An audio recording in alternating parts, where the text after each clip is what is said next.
Hey, I'm Decathlon Gamer. Welcome back to Football Manager 2020, Zero to Hero Youth Factory FC, episode number 23.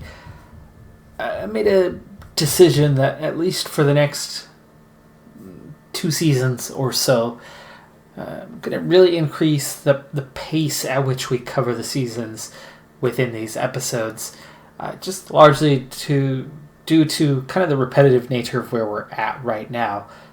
We're waiting on youth intake to grow the team, and then we're waiting on January and summer transfer deadlines on whether we're going to lose players, and then we just go on and kind of win the league and keep moving up. So a lot of the in between those key features coverage is going to kind of just slip away for a little bit, and we're just going to quickly get through presumably this 6th division, as we are now 10 points clear plus a game in hand here in late January, and then it's another 4 points back to AFC Telford, another 5 beyond that, so Kidderminster is 23 points behind us. Most of those teams are not going to trouble us. There's one or two that might. If things change, well, that's a good reason to slow things down. But right now, we're on a streak of 27 unbeaten games in a row. Latest was a draw, actually, but 27 in a row. That's right. So we've played 27 matches this year, and we have 22 wins and just 5 draws. Goal differential at 49. It's not totally dominant. I mean, we're only 16 ahead of Matlock behind us and just that 10 points.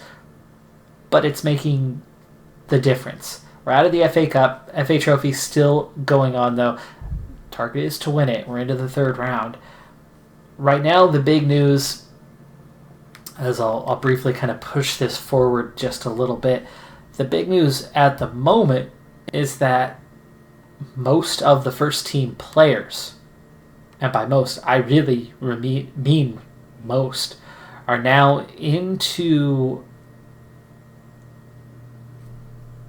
a position that almost every team is coming in with significant tens of thousands of dollar offers for almost all of our first team players. So the risk of losing somebody seems to be growing ever greater, as the offers are definitely more than what we were used to seeing before, and they're constant. I push forward 4 days, and I've got 8 new offers, 10 new offers. You can already see here Gregory upset that I haven't accepted a deal from Sunderland. I'm going to move past that and not deal with that right now, but it is just constant that other teams are trying to take our players out from under us. And to be honest with you, there's good reason for it. I mean, we do have good potential. We have the kind of potential that you get as a Premier League or a Championship League side, not somebody down in the 6th tier. So anytime a gem comes across a team in the 6th tier, teams in the higher tiers are going to try to take that player away almost immediately and bring them up to that higher level where they belong. Now, the team is getting decent, and you can see there's a lot of those players that certainly have good quality. But we're still in the 6th tier, so it's totally understandable that everybody wants them. And now that we're getting to a slightly higher level, it also makes sense that it's getting more noticeable that scouting networks are picking those guys up. This might be one of the first times I've had an A- in terms of evaluation. As dominant as we've been, I'm on vacation all the time, so I get it. I'm not even going to ask Moffat. We're just going to not deal with Gregory right now. And I'm going to go ahead and push forward towards this transfer deadline, which is now a week away, and see if we lose anyone. Last couple of days playing out here live as we wrap up the transfer deadline. Of course, we don't have a transfer deadline, but those divisions above us all do. And so it impacts what's happening here. We are starting to get into nearly $200,000 bids starting to come through, especially for Eddie Warren as kind of the highest bidder at the moment, but there's a lot of guys getting offers coming in. Those two not very big, so it's a good sign for us. Gregory's getting pretty big offers. McKinnon's been getting big offers.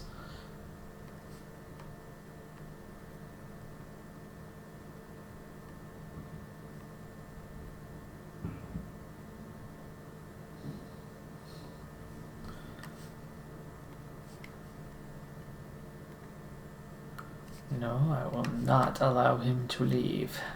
No, thank you. Okay, easy win. Press conference. Send the assistant. Don't need to be there for that.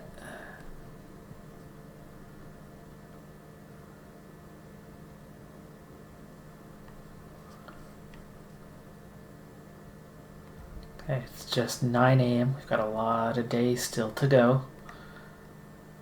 160,000 there for Warren. 170,000 for Warren. 225 for Warren. That's coming from Preston. Gregory's up over 100,000. And it's only 9 o'clock in the morning, so we could get much larger deals. Oh, and at 20K, I think we're okay there. 300K. They grow fast. 325. Ball's offers seem to be smaller than what they had been, so I think we might be okay there.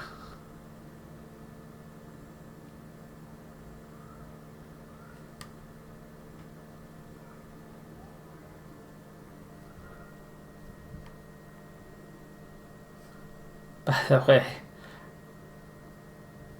Dembele from Barcelona to Man United for 233 million. And Ihataren, 194 million. Same, Barcelona to Man United, Man City. So it's the Manchester clubs getting in on the biggest deals of the transfer deadline. Time remaining, we have 7 weeks, 5 days in our window.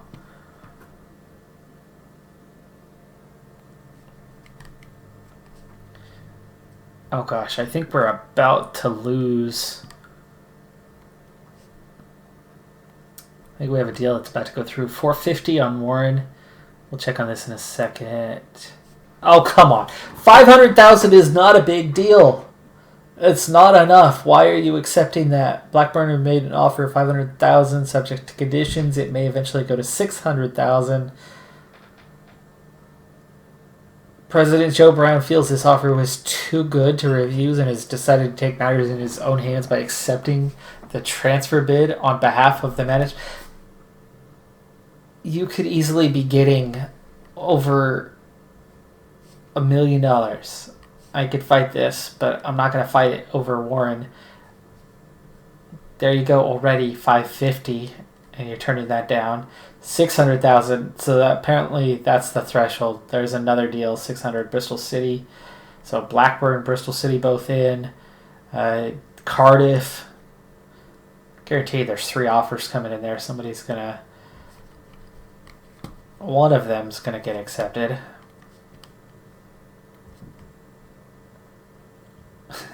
Millwall, Oxford, it's 5.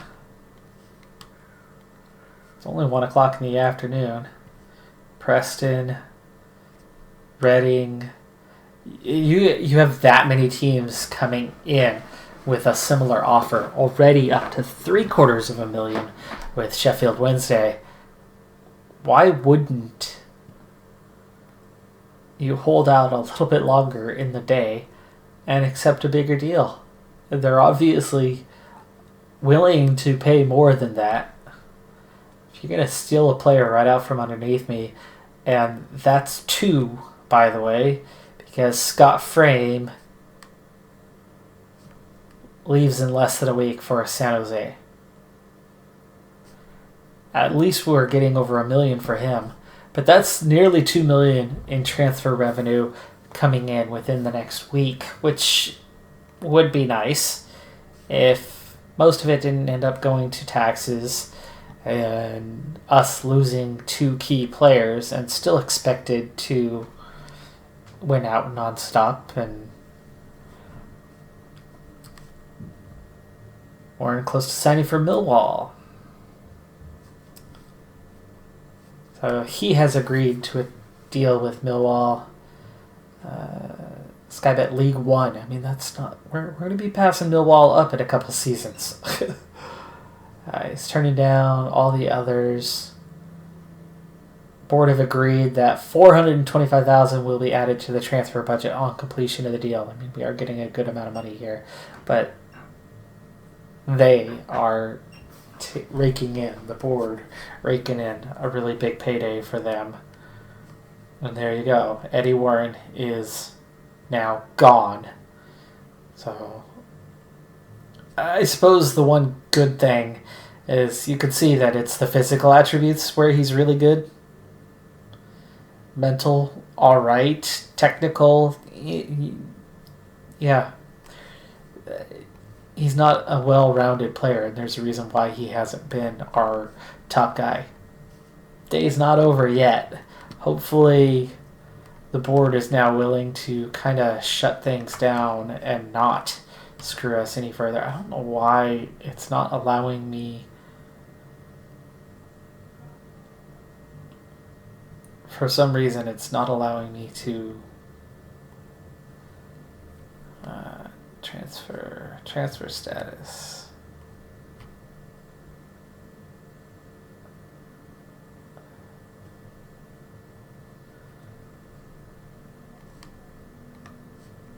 It's not allowing me to do a reject all because he just keeps coming in.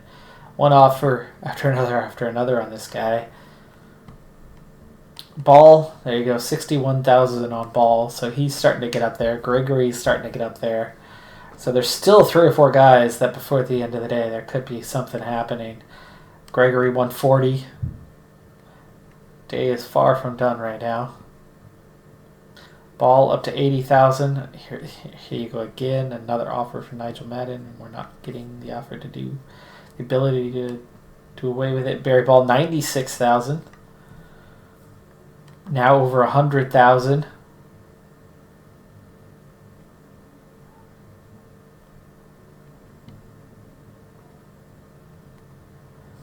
Is he not on a permanent contract? Is that why I keep getting this odd? That's why.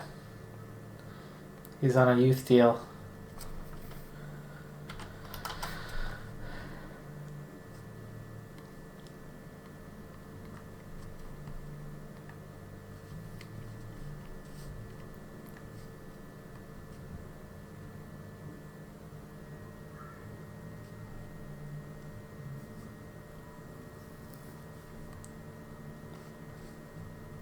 $945.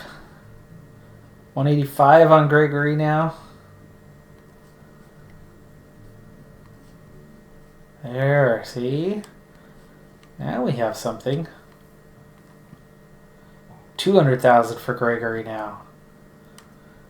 It looks like he's the one who is getting close. UCR under 23 still not good, but 3 wins and a draw so far this season is a definite step in the right direction. That we are more than just the youth team and senior team now.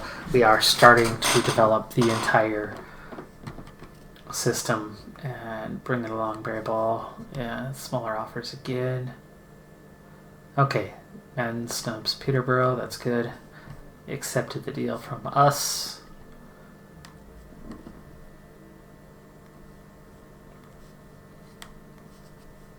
$945.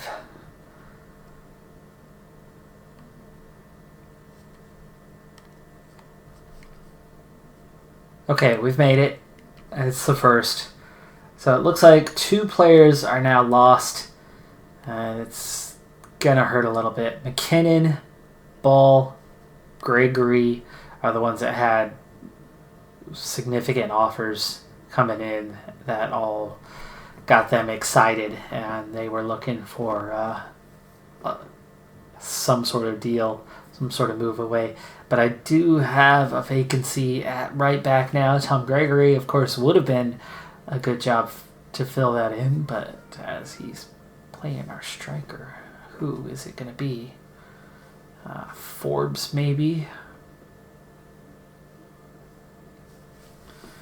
Wilkinson. Oh, back to Wilkinson.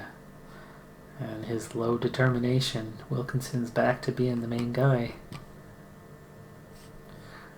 Alright, well, we're going to push forward a ways.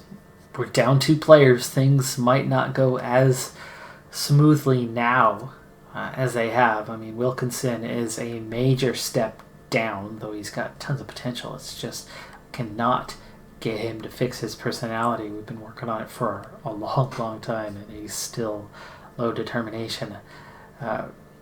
Hasn't even played this season, but it looks like he is now going to be the starter at right back, most likely anyway. So that's going to change things. And then, of course, basically our best player, Scott Frame, has been our best player for a long time, though Tom Gregory is taking a little step beyond him here recently. His transfer goes through in less than a week, so we're going to be down on him as well. He's the one with the 8.16 rating that is just crushing it this season. So, or at least last 5 games, 8.06 for the season. 20 goals, 18 assists, will be sorely missed. But let's push forward towards the youth intake. Mid-March, here it is, first look. You're looking right along with me. So Carl Manning is already coming in. He's a left winger and forward. And it looks like he's going to have some excellent potential. He's already got the pace, agility, balance, determination, flair, vision, technique, and free kick ability that will set him apart from a lot of players. Let's go ahead and take a brief, deeper look at this exciting young prospect.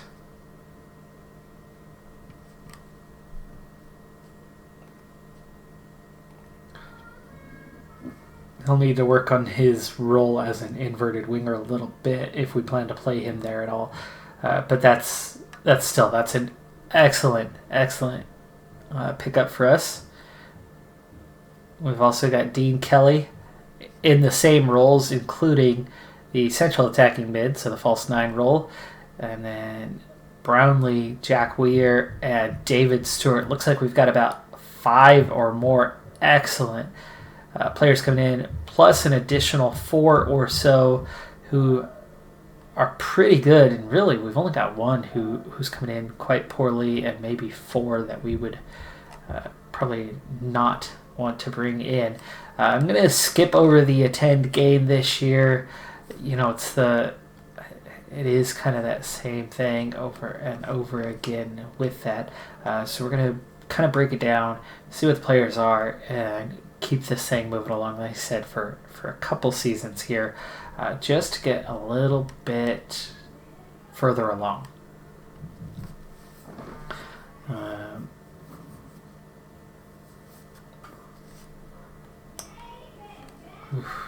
Multiple records happening already, close. All right, let's take a look at the youth candidates alone. So here they are. Jack Weir, Dean Kelly, Carl Manning, and David Stewart are all already at that point where they're just about good enough. Problem with Jack Weir, though, low determination for him. Dean Kelly, balanced, is a good start. David Stewart is fairly professional. That's a really good start. Carl Manning is fickle, and he's got excellent potential. You can see him and Kelly both over 150. We haven't seen in a 150 plus in a little while on this team. So that's excellent, especially for Dean Kelly. Carl Manning, if he's fickle, he should still develop for a while, and we'll definitely fix that personality over time. But those guys are hands down, all four of them are instant sign-ons. John Maley is unambitious but has potential, so we'll need to work on that. Spirited for Brownlee and potential. Hilton is unambitious but has potential if we could fix that. And Hughes is balanced with some potential. That's a goalkeeper coming in, so he'll fit nicely into that system. I can tell you right off the bat, a couple guys, Jim Potts, yeah, he's not sticking around. Not an unambitious guy like him without potential. But we'll start comparing these guys head-to-head with the others. And in fact, let's go ahead and do that now. Right off the bat, at the bottom, yeah, McKernan is actually over 18, so it's actually time to start letting a few players go beyond the core group that we started with in that first year. That's finally gone. It's finally time to not only deny a couple incoming youth players like Jim Potts, we can already say goodbye. But we're going to be able to let go of a few guys like Murphy here and McKiernan. Let's go ahead and actually just do that now. Release on a free. Yeah, like 10,000. Why would it be 10,000? For you, what would that be? 3,000. 3,000 is not bad. Everybody ask me how I know. I smiled at them and said she told me so. Everybody ask me how I know. I smiled at them and said she told me so. Everybody ask me how I know. I smiled at them and said she told me so.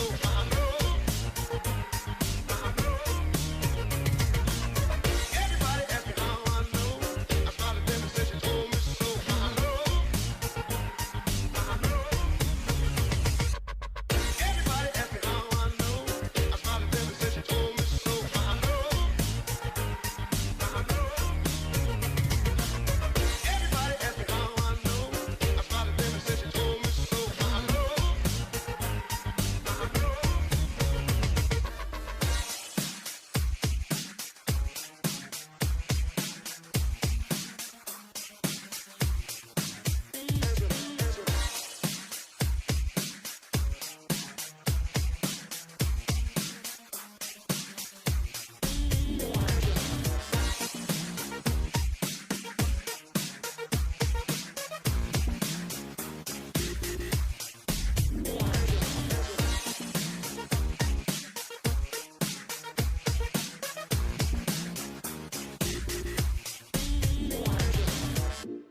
Them and said she told me so.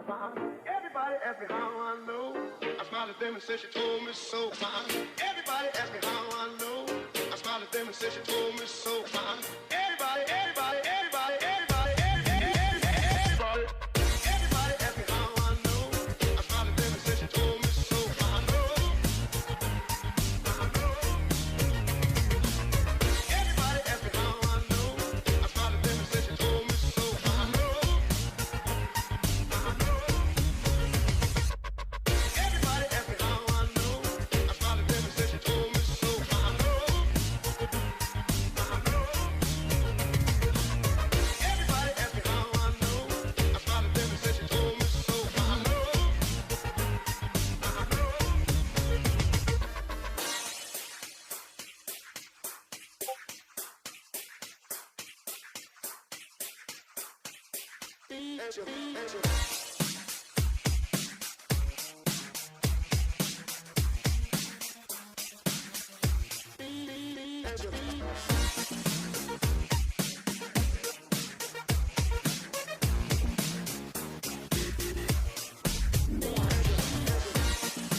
then finally,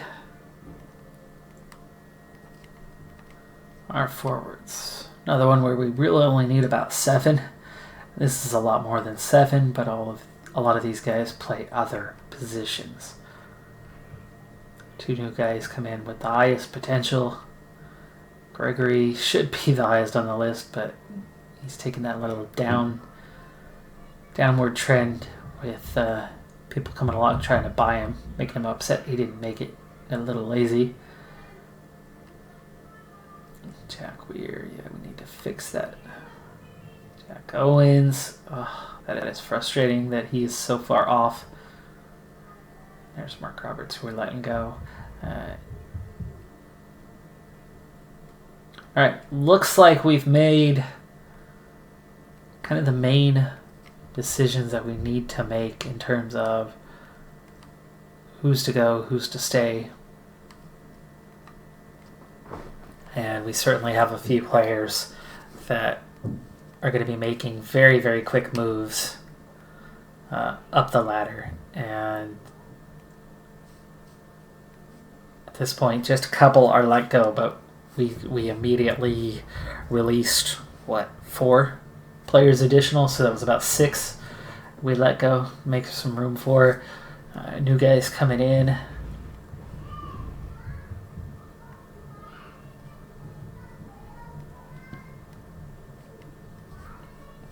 Ooh, 2 to 3 weeks. I thought it said months. Oof.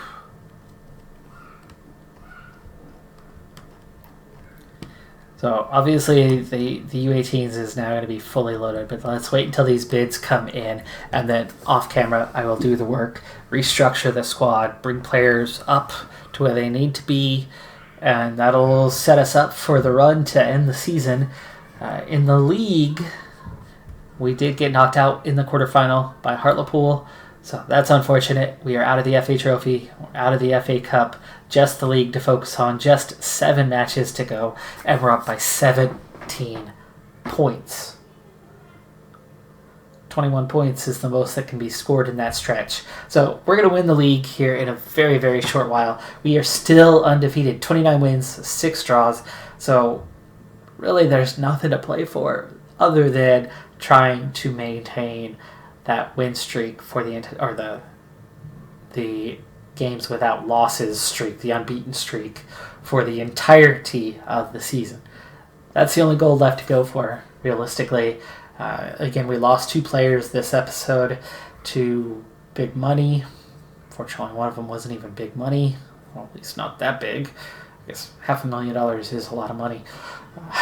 Money's to you and me, most likely.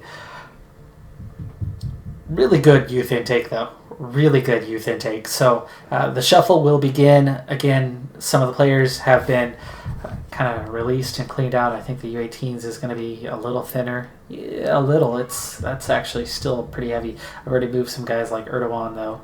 The U18s is very heavy at the moment. But the senior squad is definitely a bit like those 2 guys gone.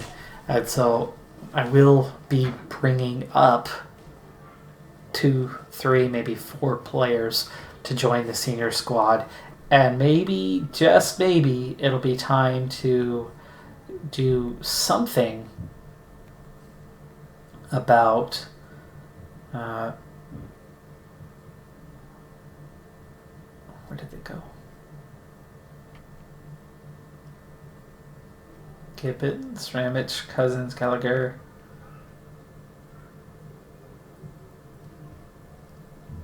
I feel like I'm missing somebody. Are I not? Did I just lose some guys?